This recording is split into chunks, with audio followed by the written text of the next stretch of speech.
4장 38절입니다. 지난 시간에 예수 그리스도께서 드디어 시험을 받으시고 성령의 권능을 입고 첫 번째 사역을 하셨죠. 그래서 가르치시는 사역을 하셨다라고 4장 15절에 써 있었고, 그 다음에 나사렛에서 예수 그리스도께서 첫 번째 회당의 예배를 참석하셨는데, 그때 예수님께서는 고향에서 대언자가 배척당할 수밖에 없다는 말씀을 하고, 아주 자신이 바로 이사야서 61장 1절에 예언을 성취하러 오신 바로 그 메시아임을 분명하게 보이셨습니다. 그래서 분명한 그 사실을 입증하기 위해서 구약에 예언된 메시아의 여러 가지 표적들, 메시아가 오면 어떤 일들을 하실 것인지, 그 중에 대표적인 것이 병자들을 고치고 또 사람들을 회개시키는, 그래서 그 예언되어 있던 메시아의 그 모습을 직접 보여주심으로써 사람들에게 이분이 그리스도 분명하시구나 라고 하는 것을 이제 입증하시는데, 그래서 지난번에 첫 번째가 부정한 영을 내쫓은 사건이 31절서부터 37절까지 있었죠.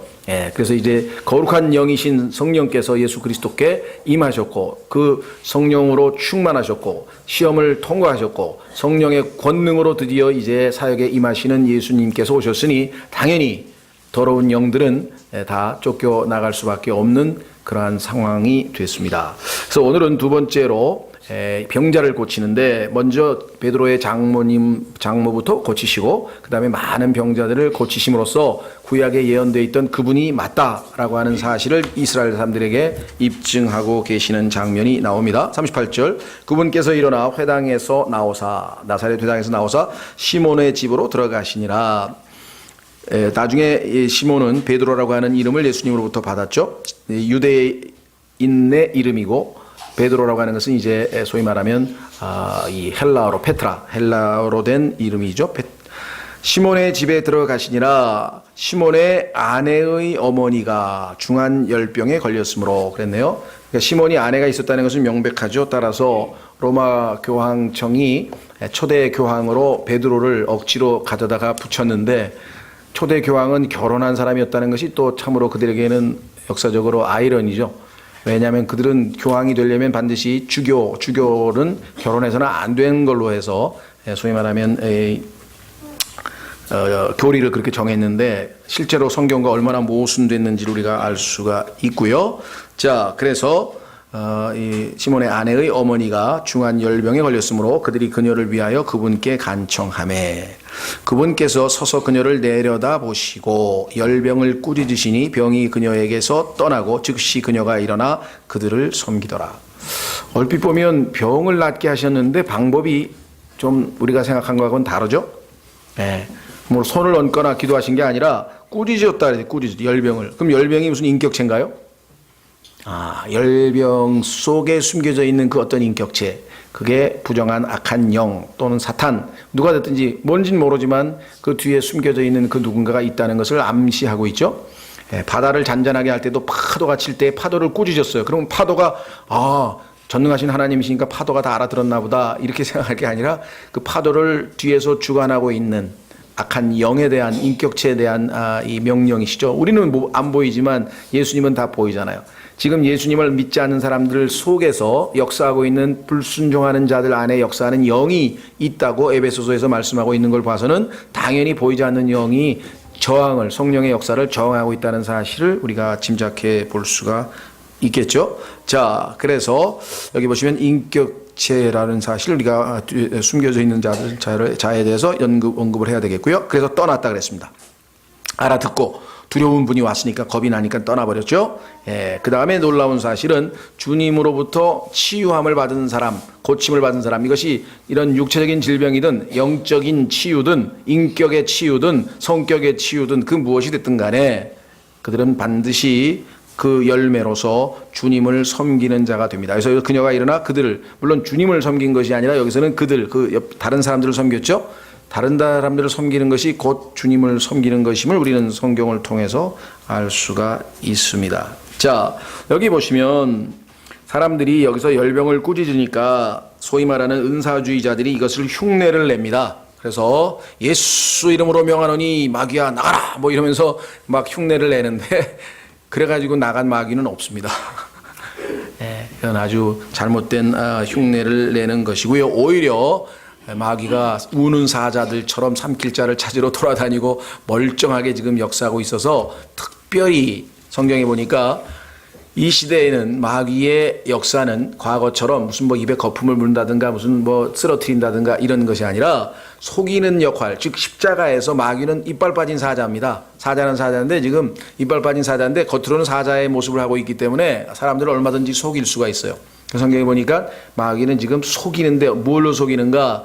거짓 교리, false doctrine, 거짓 교리로. 그래서 성경에서 디모데전서 4장 1절에서 그것을 마귀들의 교리라고 합니다. 그러니까 여러분들이 함부로 신앙서적을 읽는다든가 무슨 방송을 듣는다든가 설교를 듣는다든가 그 속에는 마귀들의 교리들이 어쩌면 참된 건전한 교리보다 더 많이 들어있을 가능성이 높습니다. 오늘날 특별히 이 라오디게아 교회 시대에는 일단 성경 자체가 잘못됐기 때문에 그 본문이 잘못된 것은 거의 다 빗나갔을 거예요. 그렇죠? 그래서 굉장히 지금 뭐 우리나라에 지금 뭐 공기가 오염이 되고 점점 오염이 되고 특히 뭐 저 황사도 오고 그다음에 미세먼지도 오고 초미세먼지도 오고 그런 것처럼 영적인 그 분위기도 지금 막 뭐 말도 못하게 혼탁게 되어 있다는 사실 여러분들이 아셔야 됩니다. 분명히 성경에서는 마귀들의 교리가 있다는 것을 얘기했고 그걸로 마귀가 여러분들을 속이려고 우는 사자처럼 지금 돌아다니는데 거기에 걸려들게 돼서 속으면 먹히면 그거는 두 가지죠. 사역자의 책임이고 왜 정확하게 전달 안 했으니까. 두 번째는 본인 책임이라 그랬어요. 본인 책임도 역시 절반의 책임이 있어요. 왜냐하면 본인도 하나님의 말씀이 있고 성령이 내주하셔서 그것이 하나님의 말씀인지 아닌지를 분별할 수 있는 능력이 있을 터인데 그걸 분별하지 못하고 뭐 이상한 집단에 쫓아다녔다든가 뭐 엉터리 같은 교리에 쫓아다녔다든가 그렇죠? 뭐 마귀의 이름으로 누굴 쫓아낸다든가 막 이러면서 막 예수 이름으로 뭐 묶어버린다 그랬는데 마귀는 안 묶입니다. 계시록 20장에 가면은 영으로 된 그 물질적이지 않은 스피리추얼 쇠사슬이 있어 체인을 가지고 하나님께서 묶을 때만 묶인다고 계시록 20장에 써 있어요. 그러니까 예수 이름으로 마귀를 묶어버린다고 하는 것은 전혀 잘못된 생각이고요. 그렇게 묶일 마귀면은 지금 온 그리스도인들이 영적으로 잘 성장했겠죠. 마귀가 역사를 못할 테니까. 그러나 지금 얼마나 많은 사람들이 마귀의 희생자 교활합니다. 그래서 그럴싸합니다. 이게 힘든 거예요. 구별을 못해요. 짝퉁을 우리가 구별 못하고 그렇죠? 음식 식재료도 이게 도대체 이게 진짜인지 가짜인지 알 수가 없잖아요. 한국산인지 뭐 국산인지 아닌지도 알 수가 없고 이게 진짜인지 뭔가 뭐 꿀도 이게 진짜 꿀인가 여기 설탕 잔뜩 집어넣어가지고 이 알 수가 없어요. 알 수가 없어요. 그렇죠? 그래서 성경에서도 보면은 이 하나님의 말씀도 그와 같이 이 분별한다는 것이 굉장히 어렵습니다. 그래서 정말 우리가 굉장히 조심스럽고요. 그렇죠? 그래서 성경에서 보면은 이런 문제를 잘 분별하지 아니하면 안 된다. 자, 로마서 16장으로 가면은요. 어떤 분들은 우리 목사님 그냥 목소리도 멋있고요. 정말 말씀이 그냥 달콤하고요. 정말 좋아요. 막 이런 분이 있어요. 그런데 성경에서는 그런 사람일수록 조심하라는 거예요. 이거야 원. 참 어떤 분들은 저한테 강단에서 말씀이 굉장히 거치시던데요. 그게 제 본래 수준이에요. 그러니까 어쩔 수가 없는 거. 그거를 막 억지로 멋지게 부드럽게 해가지고 그냥 사탕 발림을 하면 안 됩니다. 이게 자기 수준에 맞게 그냥 거칠면 거칠게 좀 얘기를 하는 수밖에 없는데. 자, 로마서 16장에 보십시오. 뭐라고 되어 있는가? 로마서 16장. 참 주님께서 우리에게 정확하게 가르쳐 주셨네요. 17절. 형제들아 이제 내가 너희에게 간청하노니 너희가 배운 교리에 역행하여 분쟁을 일으키거나 실족하게 하는 자들을 주목하고 그들을 피하라. 여기서 교리를 잘못 가르치는 사람을 피하라는 소리 아닙니다. 조심하세요. 교리는 잘 가르쳐. 교리는 정확하게 가르쳐. 그런데 행동은 교리에 역행해서 행동을 해. 교리에 역행해서 분쟁을 일으키거나 실족하게 하는 자들을 주목하고 그들을 피하라. 교리를 엉터리로 가르치면 그 금방 잡아내죠. 저 엉터리네. 저거 틀리게 가르쳤네. 저거 잘못했네. 교리는 다 제대로 가르쳤어. 그렇죠? 근데 행실은 그렇지 않다 이거예요. 그래서 이게 심각한 거죠. 18절. 그런 자들은 우리 주 예수 그리스도를 섬기지 아니하고 자기 배를 섬기며 배 아시죠? 성경에가 그들의 신은 자기 배니라. 자기 하나님이 배인 사람이 있어요. 배. 탐욕.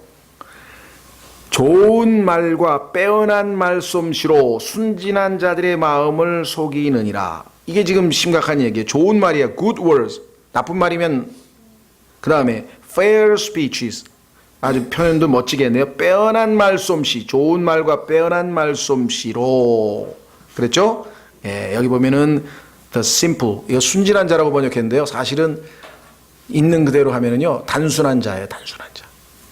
단순하다고 하는 것은 성경에서 두 가지 의미로 쓰입니다. 예수님 앞에서 우리가 단순하게 살아야 된다. 계산하지 말고 네, 아멘, 따르겠습니다. 이렇게 하면은 훌륭한 거예요. 좋은 뜻인데 마귀가 와서 야, 사탕 줄게, 이리 와볼래? 그렇게 단순하게 쫓아가면 그건 멍청한 거예요. 무슨 말인지 아시겠어요? 그러니까 단순하다는 얘기는 성경에서 두 가지로 쓰이는데 너무 단순한 사람은 또 한 가지로만 쓰이는 줄 알고 우리는 단순해야 됩니다. 우리는 단순해야 됩니다. 이렇게 설교하시는 분이 있어요. 계속. 그러면 이게 그리스도 앞에서 단순하다는 얘기야. 여기처럼 지금 단순해서 좋은 말과 빼어난 언변으로 싹 다가오니까 단순하게 속아주라는 얘기야. 무슨 말 이해가 되시겠어요? 참 쉽지 않은 일이죠. 자, 그래서 다시 돌아옵니다. 누가복음 4장. 속지 마시고요. 속지 마셨으면 좋겠습니다. 뭐 마귀를 쫓아내니 묶느니 뭐 이런 엉뚱한 소리를 하면 안 되고요. 예수님께서 이와 같이 놀라운 기적과 같은 치유를 하신 이유는 뭐냐? 자, 여기 보시면 이렇게 나오네요.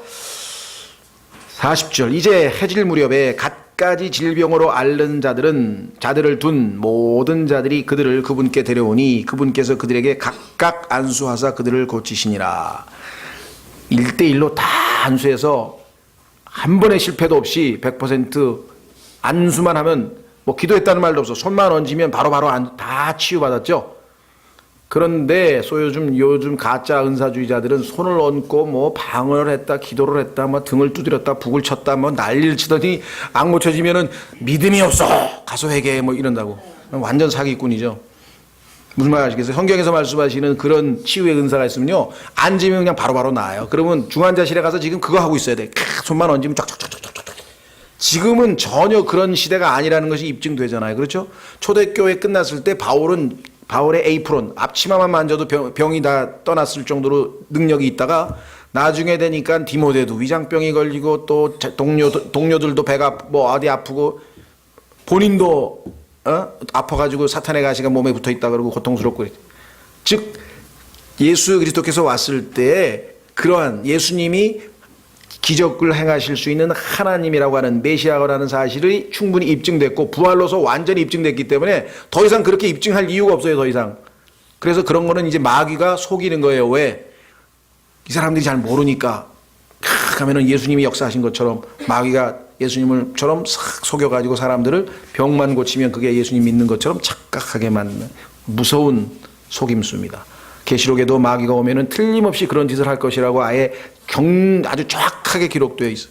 조심하십시오. 그러니까 병을 고쳐달라는 기도를 하지 말라는 얘기가 아니라 직접 기도하고 형제자매들에게 기도 부탁하는 것까지는 좋은데 그 사람은 한테 기도 받으면 병 고친다. 그거 가면 안 돼. 그건 가짜야. 100% 가짜야. 그거는 이 시대에는 없어요. 교회 시대에는. 무슨 말인지 아시죠? 그리고 그 사람들은 가면 또 돈 달라 그래요. 예. 그래 다 돈 받아가지고 뭐 100억짜리 빌딩을 짓고 뭐 뭐를 하고 뭐라고. 그게 나중에 그 얘기 유명한 얘기가 있잖아요. 신문에도 났으니까 뭐 이건 뭐 명예훼손은 아닐 것 같은데. 무슨 우리나라의 뭐 현신의 권사라고 해가지고 기도 뭐 해가 뭐 잘해가지고 병 고쳐가지고 막 돈 많이 뭐 본인은 내가 언제 달라 그랬냐 갖다 바쳤지 뭐 그랬을지 모르지만 어쨌거나 그래가지고선 이분이 이제 돌아가셨대요. 하늘나라에 떡 갔는데 네가 여기 왜 왔냐 그러더래 예수님이. 그래서 저 현신애입니다. 그러니까 그 현신애가 뭔데? 난 그래가지고 그냥 거기서 하늘날 구원도 못 받은 걸 알고 그냥 혼비백산해가지고 그러면 우리나라에 저 여의도에 그 유명한 그 누구누구는요 없어. 병단에 또 그 저기 저 유명한 누구누구 목사 없어. 자기가 아는 사람 다 없더래. 이게 이제 꿈 얘기입니다. 다 없더래. 그래가지고 너무 놀래가지고 그랬더니 그 간증을 그 사람이 꿈 얘기를 했더니 그걸 듣고 그냥 그 교회들마다 그냥 돈 다 해가지고 100억 원짜리 뭐 양로원을 짓고 그냥 막 이제 막 소위 말하면 불안해진 거예요.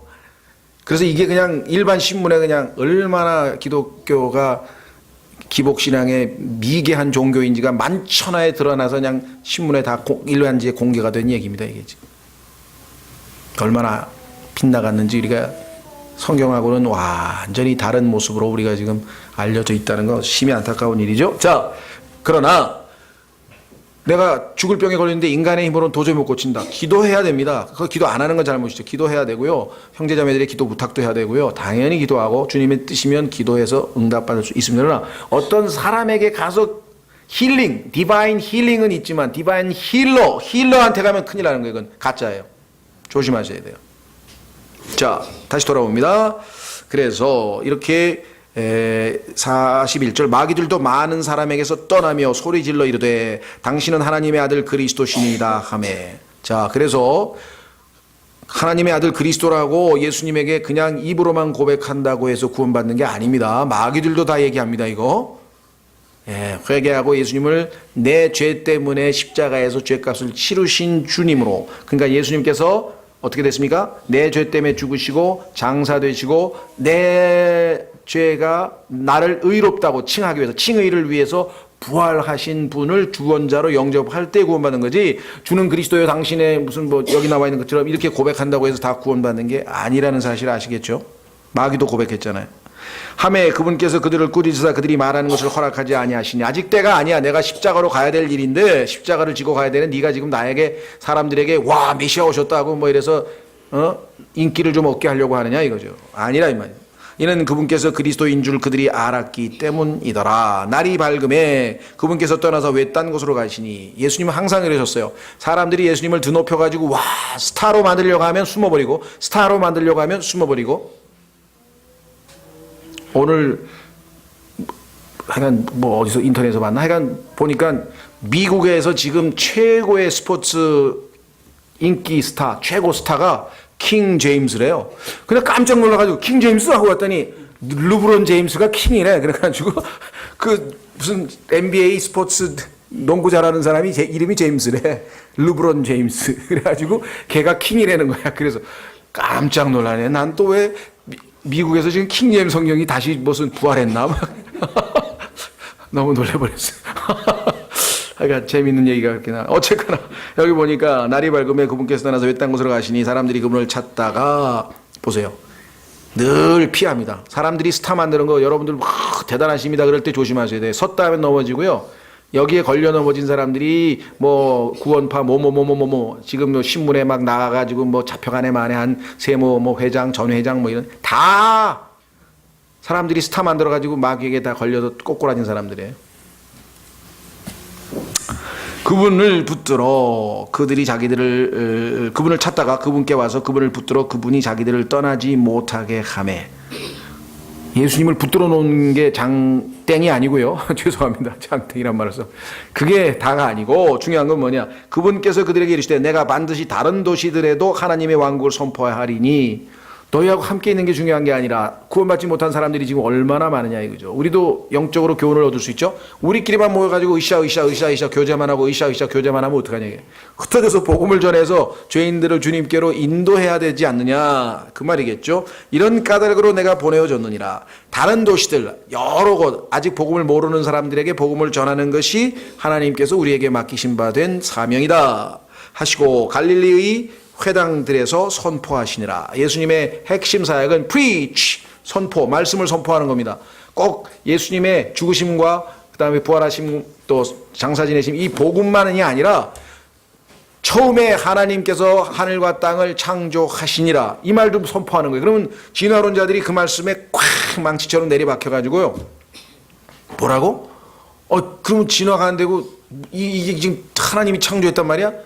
그게 어떨 때는 말씀이 망치가 돼서 그 사람의 마음을 두들겨 댈 수가 있어요. 그러니까 성경에 나와 있는 말씀들을 수시로 정확하게 선포하는 일이 우리 그리스도인들에게 맡겨진 일이라는 사실을 우리가 꼭 기억하시면 되겠네요. 그래서 성경에 보니까 선포한다는 말, 너희는 선포하라, 너희는 선포하라, 너희는 말씀을 선포하라, 예수님이 선포하시니라, preach가 1차고요. 그 다음에 이제 그렇게 해서 구원받고 모여든 사람들을 놓고 교회에서는 preach, 물론 설교도 합니다만은 교회 에서의 주 사역은 티칭이죠. 이제 하나 둘씩 가르쳐가지고 사람들이 바로 세워질 수 있도록 양육하는 일이 지금 모여서 구원받은 사람들을 대상으로 주로 하는 거고, 구원받지 못한 사람을 대상으로 해서는 preach, 말씀을 선포해서 그들이 예수 그리스도를 믿고 알아갈 수 있도록 하는 것이 바로 그것이죠.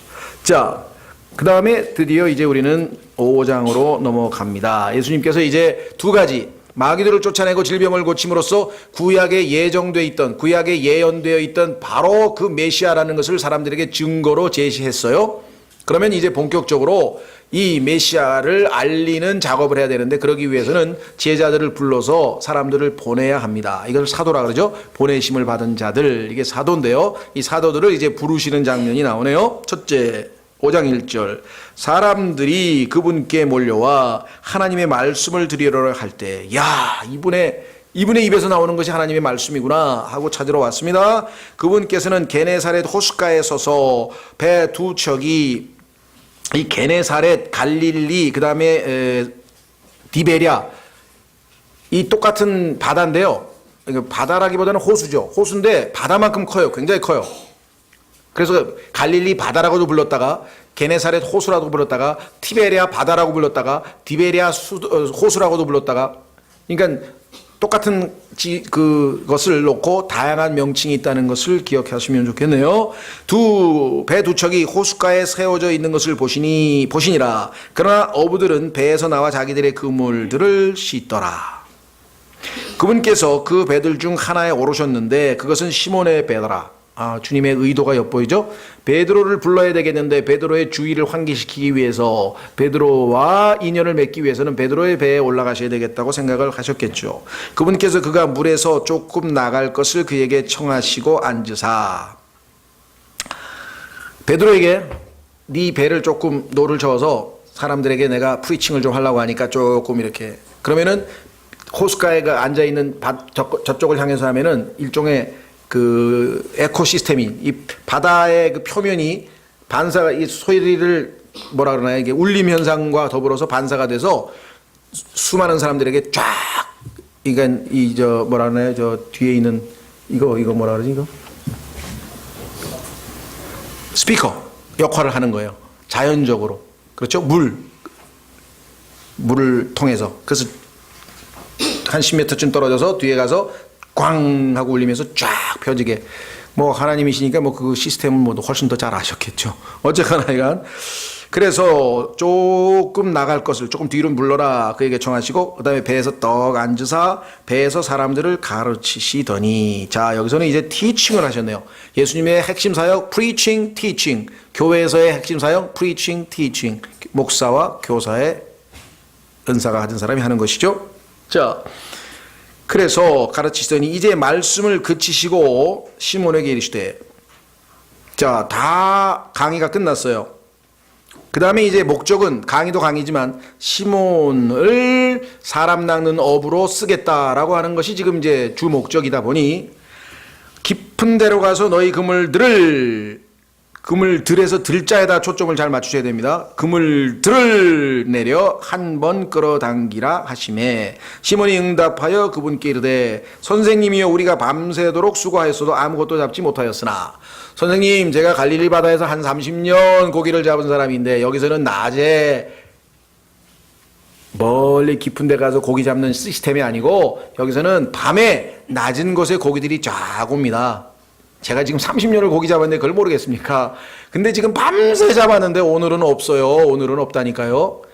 그런데 선생님, 멀리 깊은 데로 가시라니요?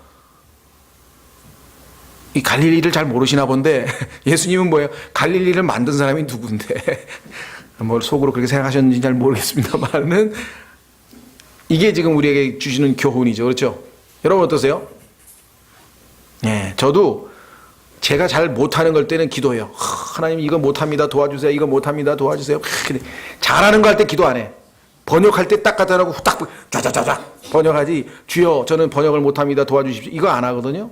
자기가 잘하는 건 기도 안 해요, 우리. 그렇죠? 그거를 고쳐주시기 위해서. 왜? 그거는 네 천연적인, 그거는 난 안 받아.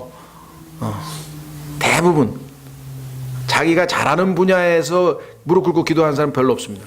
못하는 거 있으면 이제 도와달라고 기도하. 그 베드로도 지금 뭐야? 아이고 내가 지금 누군데 그러십니까? 라고 얘기는 했어요. 이제 문제는 어디 있느냐? 아무것도 잡지 못하였으나 그럼에도 불구하고 선생님의 말씀에 따라 내가 그물을 내리리이다 하고 대부분의 99%의 강의 설교를 들어봐도 그렇고 대부분은 다 역시 베드로구나. 야, 수제자답다. 왜? 자기의 상식과 논리에 너무나 어긋났지만 그래도 말씀대로 하겠습니다. 아마 이런 설교 아마 수차례 들으셨을 거예요. 저도 그냥 옛날에 아주 막 엄청 들었거든요. 그래서 우리는 그렇게 오직 말씀에 따라 행동해야 됩니다. 그것도 잘못된 건 아니에요. 근데 문제는 여기서의 교훈은 그게 아니었어요. 왜? 아까 얘기했죠? 그물들을 내리라고 얘기했어요. 왜? 고기가 엄청 잡힐 거란 말이에요, 지금. 근데 베드로는 할 수 없이, 이분은 보니까 좀 상당한 분 같은데 오기는 왔는데 그냥 속으로 아유 흉내라도 내자 그냥. 아유 안 들어주면 또 이건 아닌 것 같아. 그래도 체면 치레를 해드려야지. 그래서 the net, 그 그물 하나, 그 그물 단수 하나를 내리리다 하고, 많은 사람들이 이것을 믿음으로 생각하는데 이건 믿음이 아니라 불신이고 속으로 예수님을 슬쩍 깔보는 거예요. 아무것도 모르는 분이, 아니 30년 목수하신 분이 목수에 대해서는 잘 아시겠지만 내가 30년 고기잡인데 어부인데 어떻게 나한테 고기 잡는 문제에 대해서 이리 말씀하실까? 아마 이렇게 생각하셨을 것 같아요. 6절 그들이 이 일을 행하니 심히 많은 물고기가 잡혀. 하나님이 주시고자 하는 축복은 100개인데 그릇은 10개만 준비했어.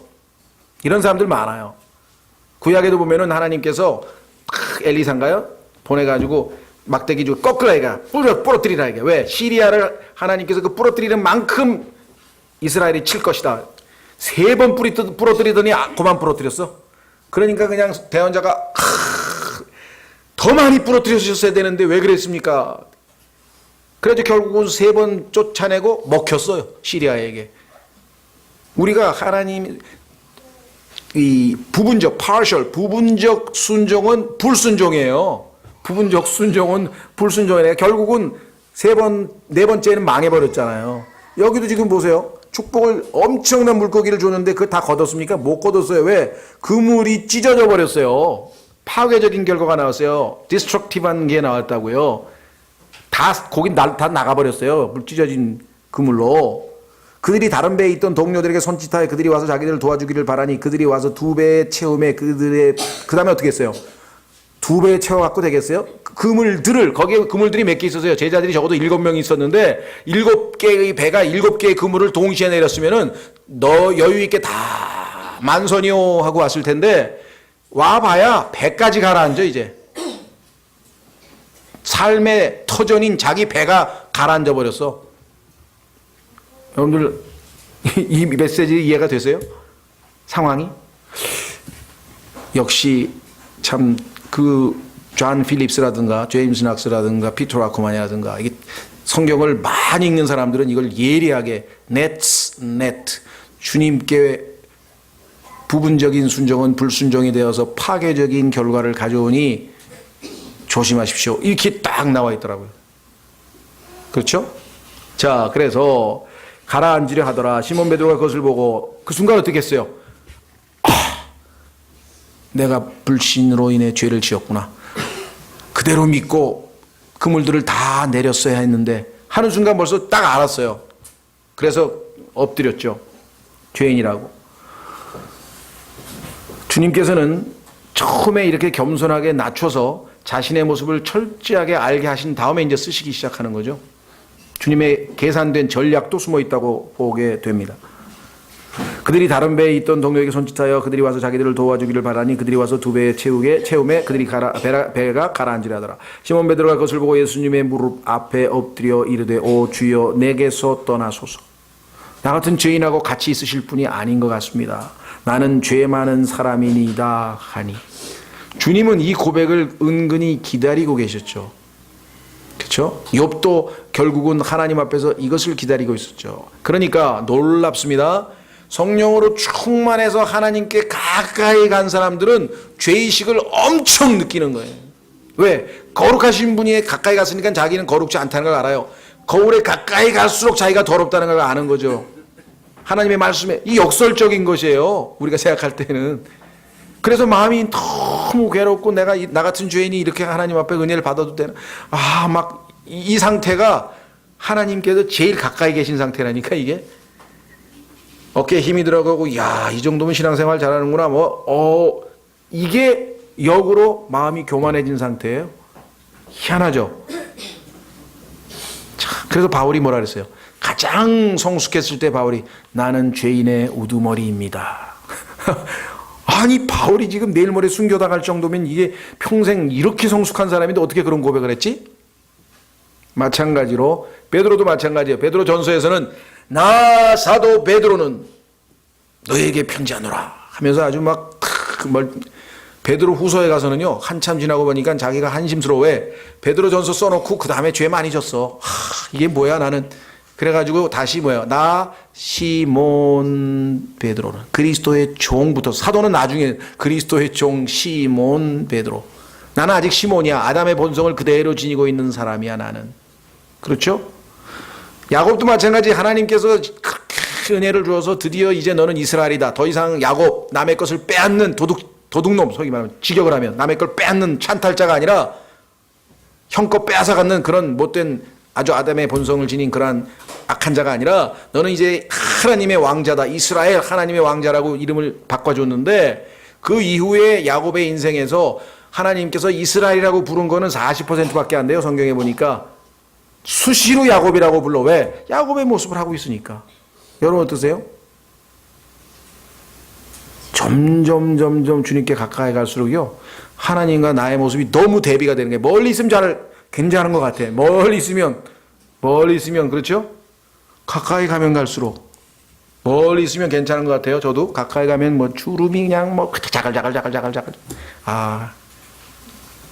엊그제 임남빈 형제님 며느님이 어제 오셔가지고 오하이오에서 이제 무슨 박사학위를 하시고 이제 그래서 그동안 기도를 많이 하셨는데 한 번이라도 좀 그랬더니 며느님이 그래도 순수히 해서 한 시간 반 정도 나름대로 해간 복음에 대해서 얘기를 하고 그냥 계기가 이제 아주 확실하게 이렇게 된 건 아니지만 그래도 관심 갖고 싶다는 얘기까지 나왔는데 그 얘기 하려는 건 아니고 저를 보더니 정말 60세세요? 그러더라고요. 그래서 내가 그럼요. 그랬더니 50세로 보인다는 거야. 야, 그래서 역시 미국 사람들은 예의가 바르구나. 아니, 난 여자한테는 그런 걸 미국 사람이 주로 하죠. 그죠? 여자들한테는 이런데 남자한테까지. 그래서 저도 그냥 슬그머니 즐기면서 제가 이 세파에 덜 시달려서 교회만 있고 학교만 있다 보니 덜 시달려서 그런가 봅니다. 웃으면서 내가 그러고 말았는데 거울을 가까이 가보세요. 무슨 50세입니까? 다 그렇지 않죠. 주님께 가까이 가면 예수 그리스도를 지척에 두니까 뭐예요? sinful, sin도 아니야. I'm a sinner. 나는 죄인입니다. 그 정도가 아니야. I am a sinful man. sin, 죄로 꽉 차 있는 자입니다. 그것을 발견할 때 은혜가 넘치는 거예요. 그때 은혜 받을 준비가 돼 있는 거예요. 제대로 자신을 알았으니까. 근데 이게 여간에서는 잘 안 돼요. 특히 훌륭한 사람들이 잘 안 돼. 그래서 아시다시피 욥도요. 하나님께서 perfect, 완전하다 그랬죠. upright, 삐뚤어진 게 없어. 곧바라지 그냥 대쪽이야 대쪽. 그랬죠. 그 다음에 악으로부터 멀리 떨어져 있다 그랬어요. 그렇죠. 하나님을 두려워한다고 했어요. 이 세상에 아담의 후손치고 그렇게 평가받는 사람은 욥밖에 없어요. 하나님 앞에. 그렇죠. 그런데 그 욥은 자기가 그런 것은 칭찬받을 일이에요. 그러나 그런 사람이라는 것을 의식하고 있는 순간 교만이 생기는 거예요. 그래서 하나님께서 그거를 꺾고 겸손하게 만들려니 어마어마한 사람이니까 어마어마한 고난을 받아야 돼. 무슨 말인지 이해가 되셨어요? 그러니까요, 고난 많이 받는 사람들 보면 존경하셔야 돼요. 그릇이 크구나. 고난이 적은 사람은 그릇이 별로 죄송합니다만 이건 제 판단인데 제가 보기엔 그래요. 어마어마한 고난을 받는 사람일수록 보면은 그릇이 큰 거예요. 왜? 하나님께서 그를 낮추려고 하시는 거예요. 근데 웬만큼 고난을 줘서는 안 낮춰져. 바울 같은 사람 있잖아요. 그냥 딱 하늘에서 나타나니까 딱 눈을 뜬 간에 뭐야? 장님이 돼버렸죠. 왜? 그냥 그 순간에 꼬꾸라진 거예요. 그냥 주여 제가 뭘 하길 원하십니까? 그 순간에 벌써 그 주님을 알아봐서 왜? 그 광채와 그냥 눈이 확. 그래 나중에 기도해서 비늘을 떨어져서 이제 눈을 고쳤지만요. 그 다음에 뭐예요? 어마어마한 계시, 신약 성경에서 13개의 서신을 쓸 정도의 사람이면 얼마나 인간으로서 교만해질 수밖에 없어요. 안 교만해지면 이상한 거지. 그러니까 그의 교만을 막기 위해서 몸에다가 하나님께서 뭐예요? 사탄의 사자, the messenger of Satan. 육체의 가시, thorn of flesh. 가시를 아예 몸에 달고 다녔어요. 여러분 생각해 보세요. 몸에 발바닥에 가시가 항상 꽂혀 있어. 그러면 걸을 때마다 얼마나. 그러니까 항상 겸손. 바울은 그냥 걸으면서 겸손, 걸으면서 오늘 날마다 죽노라, 날마다 죽노라, 날마다 죽노라. 왜? 그렇지 않으면 바울은 금세 교만할 정도의 엄청난 계시를 하나님으로부터 받았기 때문에. 그렇죠? 그것 이외에는 하나님께서 바울을 통제할 수단이 없어요. 그래서 고난 받는 자가 죄에 대하여 죽었노라. 로마서 6장 7절. 이해가 되시겠어요? 이 영적인 세계의 역설이 이해가 되셔야 여러분들이 신앙생활이 영적인 세계에 대한 그 한 걸음씩 진입할 수가 있다는 거죠. 자, 그래서 우리는 여기에 보니까 마지막에 뭐라고 되어 있습니까? 9절. 이는 그와 또 그와 함께하는 모든 사람들이 자기들이 잡은 물고기들을 끌어당김으로 말미암아 놀랐기 때문이더라. 세베대의 아들들로서 시몬의 동료인 야고보와 요한. 항상 이 3인방은요 예수님의 이너서클입니다. 예수님을 가장 측근에서 모신 사람은 요한이고요. 그래서 예수님의 품에 기대기도 하고 별명이 뭐냐면 요한이란 단어가 the beloved, 사랑받는 자란 뜻이에요. 사랑받는 자란 뜻의 이름 요한. 그래서 이 존이 많아요. 뭐 존 F 케네디, 존 하여간 미국 사람들 얼마나 좋아하는지 몰라요. 스페인 사람들 환. 프랑스 사람 장 자크 루소 장. 왜? 너무 성경에서 사랑받는다는 이름이니까 얼마나 좋겠어요. 그렇죠?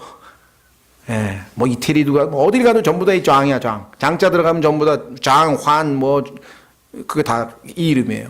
사랑받는 자. 그 다음에 야고보, 그 다음에 베드로. 이 3인방은요 예수님의 측근입니다. 그래서 예수님의 가장 가까이 있어서 주님을 친밀하게 알던 사람들인데 나중에도 보면 이 세 사람이 항상 변형산에도 쫓아가요. 근데 나중에 가면 요한 한 사람만 딱 또 부를 때가 있어요. 아주 예외적으로. 자, 품에 기대고. 자, 예수님께서 시몬에게 이르시되 두려워하지 말라. 얼마나 놀랍습니까? 여러분 어떠세요? 여러분이 예수님을 믿으려고 그러는데 너무너무 죄인이야. 나 같은 죄인이 어떻게 구원받을 수 있을까? 그럴 때 예수님께서 두려워하지 말라. 내가 내 죄값을 십자가에서 다 이루었노라. 다 갚았노라. 두려워하지 말라. 얼마나 두려웠겠어요? 베드로가 얼마나 두려워하지 말라. 이제부터는 내가 사람들을 낚으리라 하시니 그들이 자기들의 배들을 무태 대고 모든 것을 버린 채 그분을 따르니라. 이 순간에는 모든 것을 버리고 그분을 따를 수밖에 없어요. 이게 상황이 뭐 압도당해 가지고 그렇죠? 뭐 이 순간 이거를 믿음이 좋다 뭐 이렇게 해석할 필요도 없어요. 이 순간에 압도당한 사람은 그냥 예수님을 따라가게끔 돼 있어. 너무나 그분에게 끌리니까 그냥. 그렇죠? 예. 자, 이 5장 1절부터 11절까지의 여기서 정말 많은 것을 우리가 배울 수 있는 것 같으네요. 그렇죠? 예. 하나님을 만난 베드로. 참 놀라운 역사인 것 같습니다. 시간 여러분과 제가 정말 이 교훈을 우리 삶에서 잘 적용해서 주님 따를 수 있도록 잠깐 기도하고 그 다음에 오늘은 흩어져서 나누어서 기도하고 그 다음에 5분 전에 다 같이 모이겠습니다.